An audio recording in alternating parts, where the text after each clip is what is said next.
Hey, what's up, guys? Welcome to another Battlefield 1943 commentary, and I haven't done a pre-recorded 1943 commentary in years.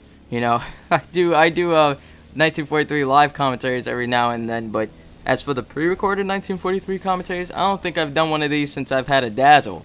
And you guys remember the Dazzle days on my channel. Good times, good times. But the topic that I have on hand, I thought would be best with 1943 gameplay instead of Battlefield 3 gameplay, because it's regarding World War II. And, you know, 1943 shows the Pacific theater of World War II. And Battlefield 3 just, you know, is modern combat. I just didn't think that it would go right with this. You know, it fits more with 1943 gameplay in the background. But for those of you guys who have ever seen the Pacific, it's a mini-series on HBO. And it only goes for about 10 episodes, I believe. Yeah, 10 episodes, yeah. And it's similar to the way the Band of Brothers series was.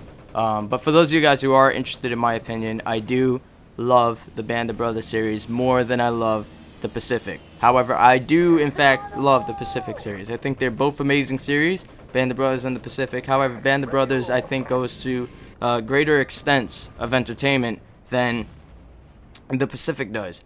And the reason why is because with Band of Brothers, you're with Easy Company from their training at Toccoa till the surrender of Nazi Germany, and of course later on you'll hear about the surrender of Japan as well.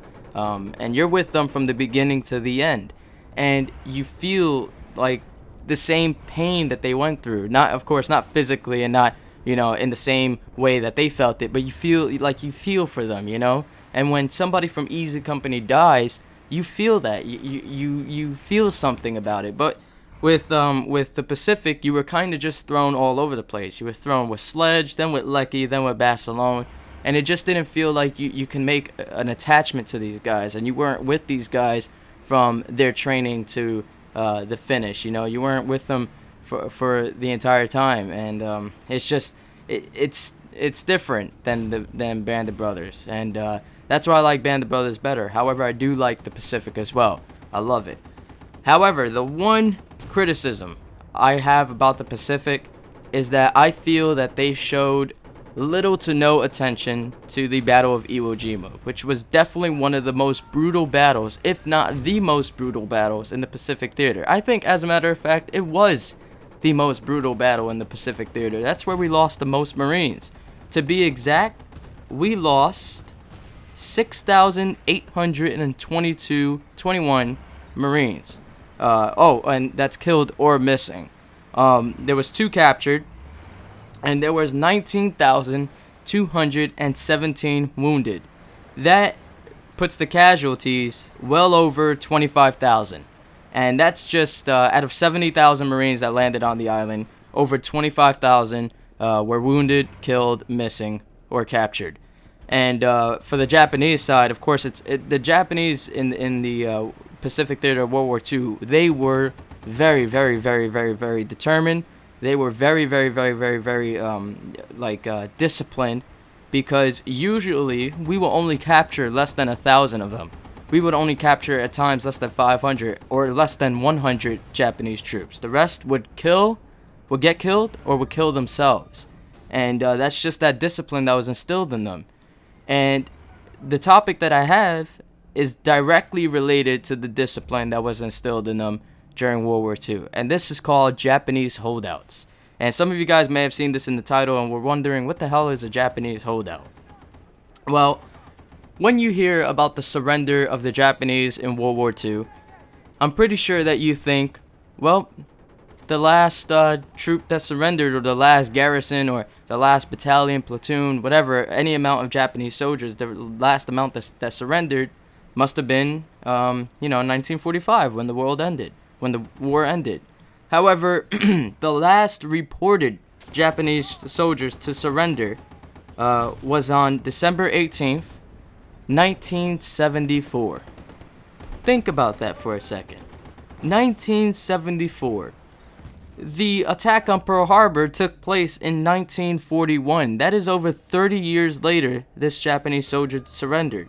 And this was Private Tiro Nakamura. I'm pretty sure I pronounced that wrong. You know, it's Japanese. I I don't know how to pronounce Japanese names very well. And this guy was discovered by the Indonesian Air Force, and he surrendered to a search patrol. And there was reports of Japanese soldiers who surrendered in 1945, 1946, 47, 48, the 50s, the 60s, the 70s, and even one reported in the 80s. However, there was no evidence to support this. There was just talk about it. And the last one that apparently engaged in a gunfight with a Philippine police officer took place in 1972. And he held out for 28 years until being killed in a gun battle. And just imagine yourself in the shoes of this Filipino police officer right now. Imagine yourself, you're getting ready to go on, your daily routine, making sure the area is safe, going after the criminals and whatnot. And you come across a Japanese soldier from World War II. How in the hell of it do you respond to this? What do? You just came across a Japanese soldier and he's not happy. He's in a gunfight with you right now. I don't even know how to handle that situation. And it's baffling to hear about this. Like, when I first heard about this part of history, which was a while ago, I couldn't even believe it. Like, it was just really, like, Japanese troops held out for that long. That just showed their determination and discipline to their country. And it's crazy. There was guys who held out and learned how to survive in the jungles, and then got into gunfights with police officers or even troops that were stationed on the island. One was, I believe, on Guam, in which he got into a gunfight with American troops who were there. This was the one. A captain in 1945. It's 3 months after the war ended. He got into a fight with 46 of his men with U.S. troops who were stationed there.